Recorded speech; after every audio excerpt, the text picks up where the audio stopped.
तो देखो question number 5 का 1 है, 5 का 1 में है फाइंड द इक्विवेलेंट फ्रैक्शन।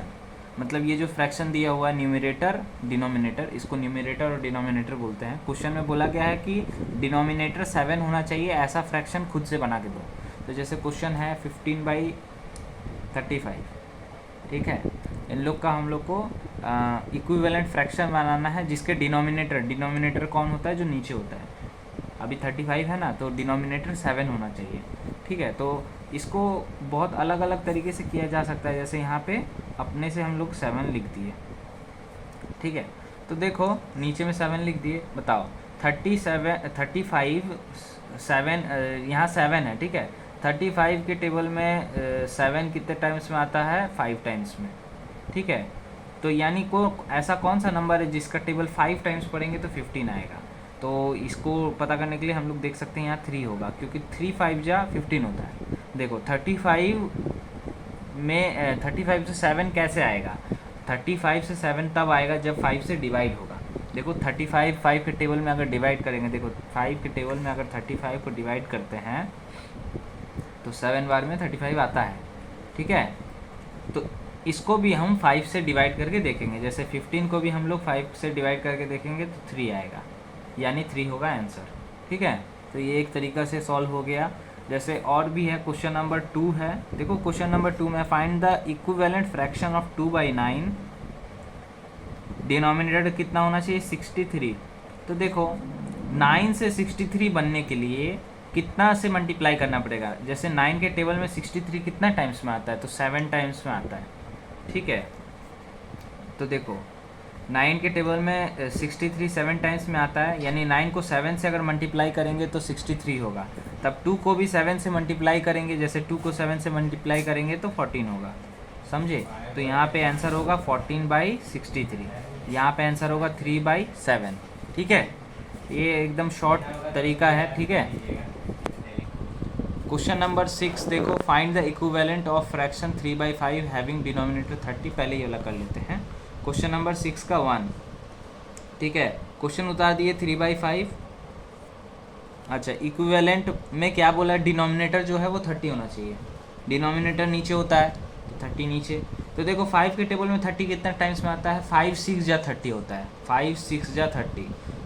तो जब 5 को 6 से मल्टीप्लाई करते हैं तब 30 आता है। तो 3 को भी 6 से मल्टीप्लाई करेंगे, तो यहाँ पे 3 को 6 से मल्टीप्लाई करेंगे तो 18 आएगा, ठीक है। तो यहाँ पे हो गया 18/30। नेक्स्ट है क्वेश्चन नंबर 2। देखो इस बार बोला है कि 3/5 का न्यूमरेटर 27 होना चाहिए। न्यूमरेटर यानी ऊपर वाला 27 होना चाहिए। 3 के टेबल में 27 कितने टाइम्स में आता है, 9 टाइम्स में। तो 3 को जब 9 से मल्टीप्लाई करते हैं तो 27 होता है। तो 5 को भी 9 से मल्टीप्लाई करेंगे, जैसे 5 9 जा 45। तो ये इसका आंसर हो गया 27/45, ठीक है। इतना समझ में आया। अब हम लोग देखो यहाँ पे replace dash in each of the following by the correct number. जो अभी हम लोग यहाँ पे सीखे उसी तरीके से यहाँ भी क्वेश्चन है। देखो 3 यहाँ है, 15 यहाँ है, यानी 3 को किससे मल्टीप्लाई किया गया है, 5 से। 3 को जब 5 से मल्टीप्लाई किया जाएगा तभी 15 होगा। तो जब 3 को 5 से मल्टीप्लाई किया तो 15 हुआ, तो 2 को जब 5 से मल्टीप्लाई करेंगे तो 10 होगा, ठीक है। ऐसे ही देखो 7 को 42 बनाने के लिए, 7 को 42 बनाने के लिए 6 से मल्टीप्लाई करना पड़ता है, क्योंकि 7 6 जा 42 होता है। तो जब 6 से मल्टीप्लाई करेंगे, देखो 7 को जब 6 से मल्टीप्लाई किए तो 42 आया। तो 18 को भी 6 से मल्टीप्लाई करेंगे और उसका जितना भी आएगा उसको यहाँ पे लिखेंगे, ठीक है। तो देखो यहाँ पे मल्टीप्लाई करेंगे तो आ जाएगा, जैसे 18 को हम लोग को किससे मल्टीप्लाई करना है, 6 से, ठीक है। तो 18 को 6 से मल्टीप्लाई करेंगे, जितना आएगा उसको यहाँ पे लिख लेंगे। एक और देखो 4 से 12 कब बनता है, 4 से 12 कब बनता है, 4 को किससे मल्टीप्लाई करने से 12 आता है, 3 से। हाँ 4 3 जा 12 होता है, यानी नंबर को 3 से मल्टीप्लाई किए तब 12 आया। और जब ना ये नंबर गैप रहेगा तो डिवाइड करके चेक करेंगे। जैसे देखो 3 से मल्टीप्लाई करने से 12 आता है, 4 को 3 से मल्टीप्लाई करने से 12 आता है। तो 15 को भी 3 से डिवाइड करेंगे तो कितना आएगा, 5, ठीक है। तो यहाँ पे होगा 5। देखो मल्टीप्लाई करके 12 आ रहा है, और जब वो नंबर पता नहीं है तो डिवाइड करेंगे। अभी देखो पता था तो चेक करने के लिए क्या सोचे कि हाँ ठीक है डिवाइड करें, 4 को 12 से डिवाइड करोगे आएगा 3, यानी यहाँ पे 3 से डिवाइड करना है। समझ में आया? ऐसे ही है देखो यहाँ पे 11 के टेबल 11 से 154 कब आता है, डिवाइड करके देखते हैं। क्वेश्चन नंबर 4 है, ठीक है, 7 का 4 नंबर है। देखो 11 के टेबल में 154 कितना टाइम्स में आता है, डिवाइड करके चेक कर लेंगे। 11 1 जा 11, 4 बचा 4 बचा, 11 4 जा 44, यानी 11 को 14 से डिवाइड किए, ठीक है, 11 को 14 से डिवाइड किए तो 154 आया। तो इसको भी यानी 17 को भी 14 से डिवाइड करेंगे, 70 को भी 14 से डिवाइड करेंगे, 5 बार में आता है तो यहाँ आंसर हो जाएगा 5। ठीक है, बहुत सिंपल है, डिवाइड करके चेक कर लेना है। ठीक है, फिर से एक बार समझा दे रहे हैं। 3 है यहाँ, 15 है यहाँ, 3 को 15 से डिवाइड करो, कितने बार में आया, 5 बार में। 3 के टेबल में 15 5 बार में आता है तो 5, तो यहाँ पे आंसर लाने के लिए मल्टीप्लाई करेंगे।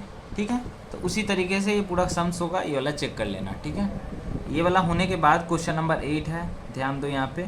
Check whether the given pair of fraction are equivalent. Check करना है कि जो दिया हुआ क्वेश्चन है वो इक्वल है कि नहीं। देखो क्वेश्चन है 3/10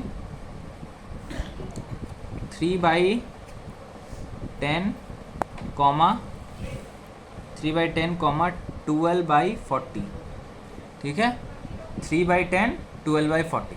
देखो इक्विवेलेंट का मतलब ये वाला जितना वैल्यू होगा इसका भी उतना ही वैल्यू होगा। जैसे देखो 3 के टेबल जैसे यहाँ पे देखो 12 और 40 दोनों 2 के टेबल में आता है। 2 के टेबल में 12 आता है 6 टाइम्स में, 2 के टेबल में 40 आता है 20 बार में। ठीक है, 2 के टेबल में 6 आता है 3 बार में, 2 के टेबल में 20 आता है 10 बार में। तो देखो ये भी 3/10 है और ये भी 3/10 ही बन गया। समझ गए? तो यानी ये जो है, ये क्वेश्चन जो है ये इक्विवेलेंट है। समझ में आया? वैसे इसको देखो 5/8 है। नेक्स्ट क्वेश्चन, क्वेश्चन नंबर 8 का 2। ठीक है, क्वेश्चन नंबर 8 का 2, क्वेश्चन नंबर 8 का 2 है 5/8 कॉमा 30/48। ध्यान दो 5/8 यहीं ऐसे छोड़ दो क्योंकि ये और छोटा हो नहीं सकता, किसी के भी टेबल में दोनों कटेगा नहीं। इसको देखते हैं, ये 30 और ये 48 2 के टेबल में कट करते हैं। 2 के टेबल में 30 कितने बार में आता है, 15 बार में। 2 के टेबल में 48 आता है 24 बार में। ठीक है, 3 के टेबल में 15 आता है 5 बार में, 3 के ही टेबल में 24 आता है 8 बार में। तो देखो ये 5/8 था और ये भी 5/8 बन ही गया, तो ये दोनों ही इक्विवेलेंट है।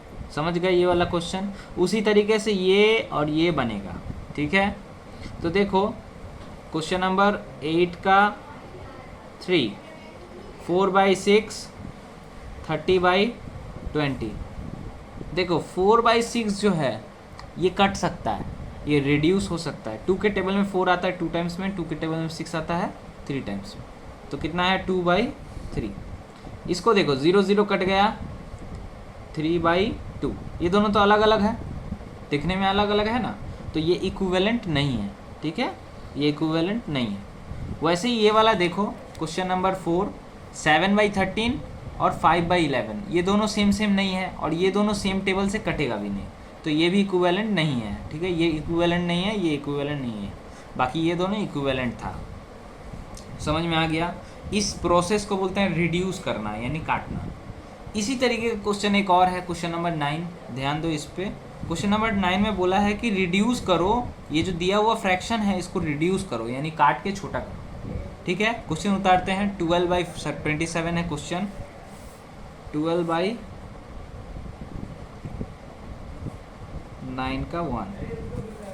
देखो 12/27 है क्वेश्चन, इसको एक ही नंबर से दोनों, एक ही टेबल से दोनों काटना है, न्यूमरेटर भी डिनोमिनेटर भी। जैसे न्यूमरेटर यानी ऊपर वाला कटेगा 3 के टेबल में 4 बार में, 3 4 जा 12 होता है। 3 के टेबल में 27 आता है 9 बार में।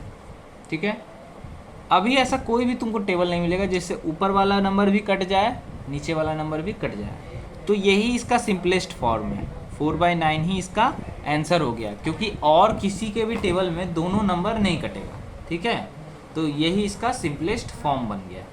उसी तरीके से क्वेश्चन नंबर 9 का 2, 150/350। ठीक है, 0 से 0 कट गया सबसे पहला। देखो 5 के टेबल में 15 भी आता है। कितने बार में आता है? 3 बार में। 5 3 या 50। 5 के टेबल में 35 भी आता है 7 बार में। तो क्या क्या बच गया? ऊपर में 3, नीचे में 7, ये दोनों बच गया। तो आंसर हो गया 3/7। समझ में आ गया? तो देखो नेक्स्ट है 3 नंबर क्वेश्चन। ठीक है, इसको भी रिड्यूस करना है। 18 है और 81 है। ठीक है, 9 के टेबल में हालांकि डायरेक्ट हो जा रहा है, तो हम डायरेक्ट कर दे रहे हैं। जैसे 9 के टेबल में 18 आता है 2 टाइम्स में, 9 के टेबल में 81 आता है 9 टाइम्स में। ठीक है, तो ये हो जाएगा 2/9। समझ गए? उसके बाद है ये लास्ट क्वेश्चन 4 नंबर, 276/115। ठीक है, इसको भी रिड्यूस करना है। देखो अभी थोड़ा क्योंकि बड़ा नंबर है तो अभी हम समझा रहे हैं। जैसे 2 के टेबल में कोई भी नंबर आता है कि नहीं, ठीक है, डिवाइड होता है कि नहीं, ये पता करने के लिए तुम किसी भी नंबर के लास्ट में देखो।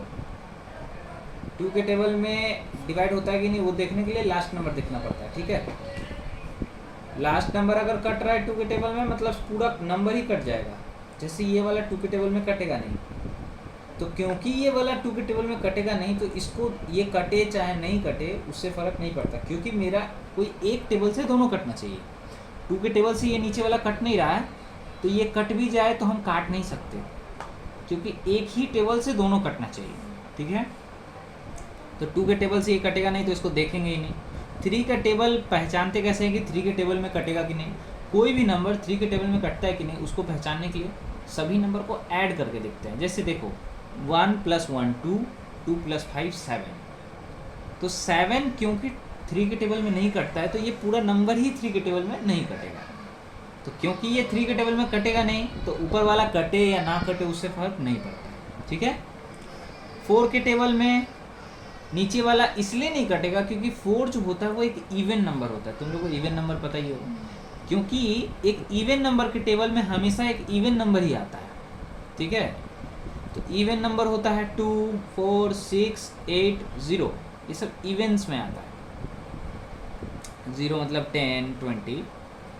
तो क्योंकि 4 एक इवन नंबर है और 4 के टेबल में इवन नंबर ही आता है, तो ये तो इवन नहीं है, तो 4 से भी ये कटेगा नहीं। इसी तरीके से हम लोग 5 से देखेंगे। 5 के टेबल में कोई नंबर आता है या नहीं, ये पता करने के लिए हम लोग उस नंबर का लास्ट में देखते हैं।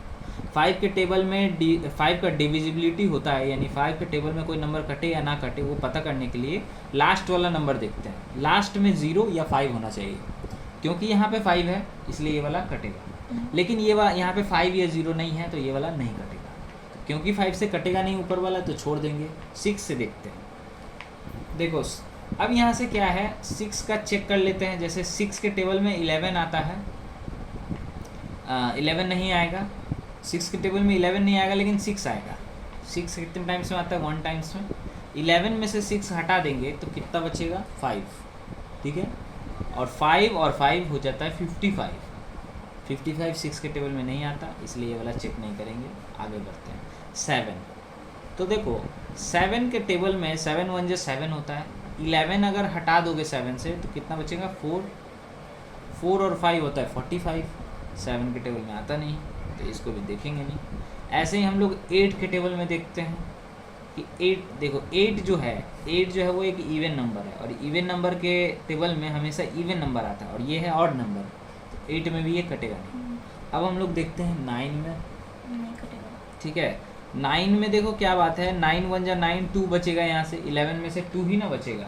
2 और 5 होता है 25। 9 के टेबल में 25 आता नहीं है, तो ये कटेगा नहीं। ऐसे ही हम लोग 10 के टेबल में देखेंगे। 10 का टेबल में वही नंबर आता है जिसके लास्ट में 0 हो। इसके लास्ट में 0 नहीं है, तो ये कटेगा नहीं। 11 के टेबल में देखते हैं। 11 1 जा 11, 5 बच जा रहा है, तो 11 से भी कटेगा नहीं। 12 से देखते हैं। हालांकि 12 के टेबल में 115 नहीं आता है, 108 आता है, उसके बाद 120 आता है। 12 के टेबल में 115 आता नहीं। तो यही तरीका है। तो देखो ये 12 तक के टेबल में नहीं आ रहा है, ये 23 के टेबल में आता है। 115 23 के टेबल में आता है। देखो 23 के टेबल में 115 जो है वो 5 टाइम्स में आता है, ठीक है। 23 के टेबल में 115 5 टाइम्स में आता है। 23 के ही टेबल में 276, 23 के टेबल में 276। देखो 23 के टेबल में 23 1 जा 23, 4 बचा 4 और ये 6 उतर गया। 23 2 जा 46 होता है, यानी 23 के टेबल में 12 टाइम्स में आ रहा है। तो यहाँ पे ऊपर में होगा 12, नीचे होगा 5। तो यानी इसका शॉर्टेस्ट फॉर्म क्या हुआ 12/5, ठीक है। ये वाला इंपॉर्टेंट है, 23 के टेबल में कट रहा है, ठीक है। देखो क्वेश्चन नंबर 10 है, कन्वर्ट द फॉलोइंग फ्रैक्शन। ये जो दोनों फ्रैक्शन दिया हुआ है, ठीक है, इसको सेम फ्रैक्शन में बदल देना है। जैसे देखो यहाँ पे 7/8 है और यहाँ 5/14 है, दोनों का फ्रैक्शन जो है वो सेम करना है। ऐसा क्वेश्चन रहेगा 7/8 5/14। क्वेश्चन नंबर 10 का 1 है ये, ठीक है।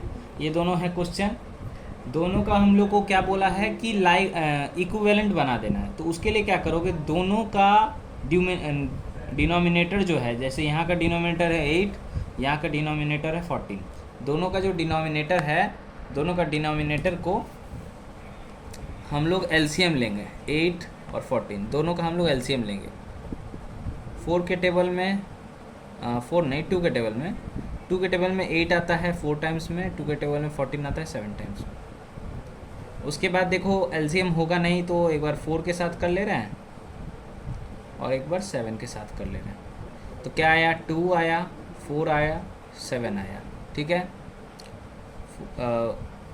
2 4 जा 8 और 8 7 जा 56, ठीक है। 56 हुआ, यानी हम लोगों को 56 बनाना है, ठीक है। नीचे वाले को 56 बनाना है, ठीक है, समझ में आया। 56 बनाने के लिए किससे मल्टीप्लाई करेंगे कि 56 आएगा, 8 को किससे मल्टीप्लाई करेंगे 56 आएगा 7, क्योंकि 8 7 या 56 होता है। तो हम लोग को इसको 7 से मल्टीप्लाई करना होगा। तो नीचे 7 से मल्टीप्लाई करेंगे तो ऊपर भी 7 से मल्टीप्लाई करना पड़ेगा। इसको भी 14 का टेबल में मतलब 56 लाने के लिए 14 को कितने से मल्टीप्लाई करेंगे, तो 14 को 56 लाने के लिए 4 से मल्टीप्लाई करेंगे। तो ऊपर भी 4 से, नीचे भी 4 से, ठीक है। 56 लाना क्यों है, क्योंकि एलसीएम करने के बाद 56 आया था, इसीलिए 56 लाना है। 56 लाने के लिए 8 को 7 से मल्टीप्लाई करना पड़ेगा, तब 56 आएगा, और 14 को 4 से मल्टीप्लाई करना पड़ेगा, तब 56 आएगा।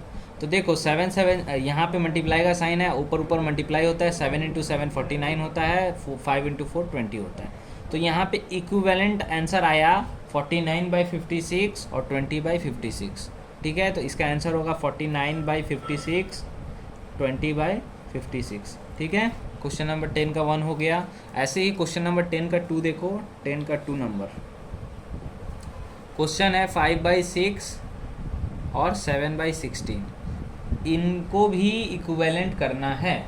इक्विवेलेंट करने के लिए क्या करना पड़ता है, सबसे पहले एलसीएम ले लोगे, 6 और 16 का एलसीएम लोगे। 2 के टेबल में 3 बार में, 2 के टेबल में 8 बार में।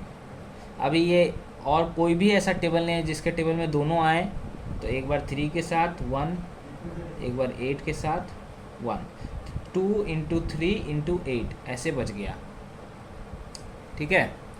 तो 3 2 जा 6, 6 8 जा 48, ठीक है। तो आया 48।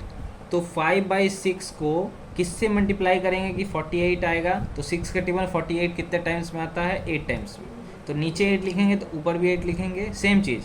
7/16 है, तो 16 के टेबल में 48, 16 के टेबल में 48 कितना बार में आता है, 3 बार में। तो नीचे 3 तो ऊपर भी 3। तो 5 × 8 40, 6 × 8 48। अच्छा ये करते हैं, 7 3 जा 21, 16 3 जा 48। तो देखो दोनों जगह 48 आया, यानी इक्विवेलेंट हो गया, आंसर बन गया। तो आंसर क्या है 40/48 और 21/48। ठीक है, इस तरीके से ये सम्स होता है। क्वेश्चन नंबर 3 भी वैसे ही करना है, हम करके बता दे रहे हैं। इसका आंसर क्या है 40/48 21/48। ठीक है, क्वेश्चन नंबर 3 हम करके दिखा रहे हैं। क्वेश्चन नंबर 3 3/4 5/6 7/8, इसको भी इक्विवेलेंट करना है। फर्स्ट प्रोसेस क्या है, सभी का एलसीएम लेना है। 4 का 6 का 8 का सभी का एलसीएम लेंगे। 2 के टेबल में 4 आता है 2 टाइम्स में, 6 आता है 3 टाइम्स में, 8 आता है 4 टाइम्स में। 2 के टेबल से कर सकते हैं, 2 के टेबल में 1 बार में। सर 7 क्लास है। तो उसके बाद देखो 2 के टेबल में 4 आता है 2 टाइम्स में। ठीक है, 2 बच गया 3 बच गया, एक बार 2 ले रहे हैं और एक बार 3 ले रहे हैं। तो 2 2 2 3, 2 इंटू 2 इंटू 2 इंटू 3, 2 2 जा 4, 2 जा 8, 3 जा 24। तो ये हुआ 24, यानी सभी के नीचे में 24 आना चाहिए। तो 3/4 किससे इंटू करेंगे कि 24 आएगा। तो 4 के टेबल में 24 कितने टाइम्स में आता है 6 टाइम्स में। तो नीचे 6 तो ऊपर भी 6, तो ये हो गया 6 3 जा 18/24। ऐसे ही 5/6 का देखते हैं। 24 लाने के लिए 6 को 4 से मल्टीप्लाई करना पड़ता है। तो 5 4 जा 20, 6 4 जा 24। ऐसे ही 7/8 को देखते हैं। अच्छा, 8 के टेबल में 24 3 टाइम्स में आता है, तो ऊपर भी 3 नीचे भी 3, तो ये हुआ 21/24। तो हम लोग का तीनों इक्विवेलेंट नंबर ये रहा। ठीक है, 18/24, 20/24, 21/24। ठीक है, तो ये हो गया आंसर। अब क्वेश्चन नंबर 11 हम लोग देखते हैं। Raghu got a job at the age of 24 years and got retired from the job at the age of 60 years. इसका मतलब रघु 24 साल के एज में उसको जॉब मिला और 60 साल के एज में वो रिटायर हो गए, यानी वो जॉब छोड़ दिया। What fraction of his age till retirement was he in job. Question में बोल रहा है कि फ्रैक्शन बताओ कि किस फ्रैक्शन कितना फ्रैक्शन है, फ्रैक्शन पूछ रहा है उसके जॉब का। तो देखो फ्रैक्शन वाला, देखो जॉब का फ्रैक्शन निकालना है। जॉब का फ्रैक्शन है तो जॉब कितना टाइम कब से कब तक किया है। तो देखो वो जॉब स्टार्ट किया था 24 ईयर्स से और ख़त्म किया 60 ईयर्स से। तो एज ऑफ डूइंग जॉब, ठीक है, 60 साल से 24 साल माइनस करेंगे तो आएगा 36 ईयर्स। तो वो 36 ईयर्स तक जॉब किया है। फ्रैक्शन अगर निकालना होगा जॉब का, फ्रैक्शन ऑफ जॉब, तो फ्रैक्शन निकालने के लिए जितना टाइम वो जॉब किया, जॉब वो किया 36 ईयर्स तक, और नीचे होता है टोटल। टोटल कितना है 60 ईयर्स, तो यहाँ पे होगा 60। ठीक है, अब इसको कैलकुलेट करेंगे, इसको रिड्यूस करेंगे। 36, 3 के टेबल में 36 आता है, 3 1 जा 3, 3 2 जा 16, 6। 3 के टेबल में 60 आता है 20 बार में। ठीक है, 4 के टेबल में 12 आता है 3 टाइम्स में, 4 के टेबल में 20 आता है 5 टाइम्स में। तो आंसर आया 3/5। तो 3/5 है फ्रैक्शन जॉब का। ठीक है, समझ गए। तो ये एक्सरसाइज ख़त्म हुआ।